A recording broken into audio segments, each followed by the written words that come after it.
This is the Arctic Cooler. So yes, we're going to be unboxing it and see what is in the pack.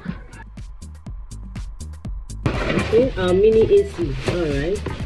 Okay, we have a manual and a cord to charge. Ooh, our mini AC.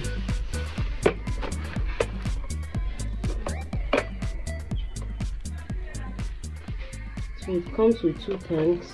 Well, as to put water in it and put it in the freezer for 4 hours. So it's not up to 4 hours, but the water is really cold.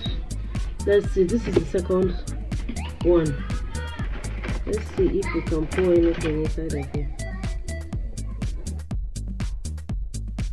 This is the water indicator.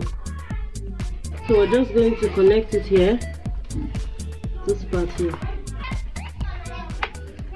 I hope it works with power bank. Oh my goodness. Guys. Oh my goodness. Because this is the power bank, or remote power bank I'm using with it.